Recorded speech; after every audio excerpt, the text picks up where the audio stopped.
Hey everybody, let's jump into a bit of Robin Hood. Let's catch up on chapters 3 and 4. You read 3 at the end of last week and chapter 4 over the weekend, and they are thrilling chapters to say the least. Chapter 3, this is the chapter entitled How Robin Hood Turned a Butcher and Entered the Sheriff's Service. At the beginning of the chapter, Robin Hood goes to town. He goes to Nottingham, and there's a big fair going on, and he disguises himself as what? Guessed it, a butcher, right? And does he steal from the butcher? No, he rewards the butcher handsomely to borrow his cart. He gives him, I forget how much, but he gives him a bag of gold. The butcher is very grateful, gives him his cart, his outfit, and Robin Hood enters town disguised as a butcher, right? Now, what Robin Hood does here is he's very clever, as he pretends to be an ignorant butcher. He's a butcher, but he's like a new butcher who's like, my first day on the job, guys, kind of nervous, right? And he actually has no idea what's going on, but he's very magnanimous. He's very outgoing and jolly, and everyone's attracted to him. And he's basically giving the meat away. One, he probably wants to make sure that the poor have something to eat. But two, he's got this plan. He draws attention to himself. And the Butcher's Guild, you should see in those annotated notes. Let's see if I can't pull it up just so you know what I'm talking about real quick. Those annotations, the little bubbles right here. The Guild. The Guild is like a union. It's an association. Everybody or a club. Everybody who's a carpenter belongs to the Carpenter's Guild. Everybody who's a butcher belongs to the Butcher's Guild. Everybody who's a plumber belongs to the Plumber's Guild, although they wouldn't have had a plumber. But anyway, the book even gives you these illustrations of these cool little like coat of arms or like these little symbols that the guilds would have had.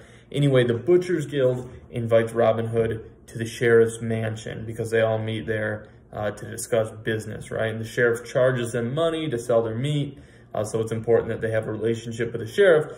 Anyway, Robin Hood cleverly gets invited into the sheriff's house. And once he's inside the house, he continues kind of selling himself as this like rookie butcher who has no idea what he's doing. And here's where we can see a kind of an insight into who the king is, right? What does the king immediately think? Oh, I can take advantage of this guy, right? That tells us a lot about who the king is as a person, what type of person he is. He says, I can take advantage of this person. He plays right into Robin Hood's hand. Robin Hood knows he's greedy. So Robin Hood's like, yeah, I've got 500 cattle, but I don't know what the price to sell them is, right? It's like if you were to say, you know, I've got, what would be a good example? Something that you guys are into. Pokemon cards. I don't know if you're still into Pokemon. Maybe not. Maybe let's say video games. I've got like 10 of the newest video games, but I'm not sure how much video games are worth. Maybe $5. Anybody want my video games for $3? So, of course, the king is thinking, oh, I can take advantage of this guy. He's got no idea what video games are worth, and he's got no idea what cattle are worth. I'm going to take advantage of him. So he kind of invites Robin Hood in so that they can basically go out to Robin Hood's farm, right, that he doesn't really have, his ranch, and eventually the sheriff can buy up like 500 head of cattle for next to nothing. So he invites Robin Hood to stay, and Robin Hood's a little nervous about spending the night, but sure, he'll do it, right? It's where there's a nice surprise, right? Right at the end of chapter 3. Who walks through the pantry door? This is where all the food is. All of a sudden, Robin Hood looks, and who is it? It's Little John, right? Little John is in the sheriff's mansion as well. The two most infamous outlaws in all of Sherwood Forest are both in the sheriff's mansion, you know, in the evening time, eating with him and basically spending the night with him. Cool. Let's jump to chapter 4. Chapter 4 is actually a flashback. And you probably all recognize flashbacks from movies, right? How often have you seen a movie where, you know, the plot's kind of carrying on, things are carrying on, and all of a sudden it kind of goes into the character's head, and all of a sudden you go back in time, right? You go back to a previous point in the narrative, a point earlier, maybe way earlier, maybe a day earlier. This is like a day earlier. We go back to when Little John first showed up at the fair, right? And Little John, who also, like Robin Hood, is very clever, kind of works his way into the inside. They both infiltrate the sheriff and the powerful people.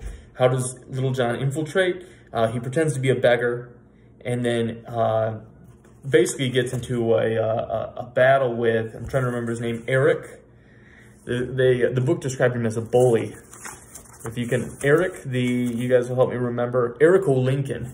Eric O'Lincoln is like the hot dog with the quarterstaff. If you remember, the quarterstaff it's basically a staff, a hiking stick, but you use it for whacking people, for fighting, right? It's a weapon.